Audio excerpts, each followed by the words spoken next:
فتبقى إلهي ملاذا عليم، وعفوك لا ينتهي لا يزول، ولست بأول من يعتذر ويذكر لعفو فلا يستغفر، ويعلم أن الكريم الرحيم يطيل العثار لمن ينتظر.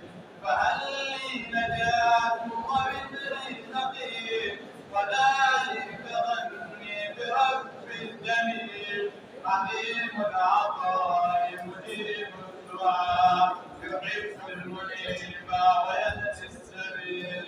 حياتي بغير رضاك ولا طريقي بغير هداك ولا، وتعلم أني أحب الهدى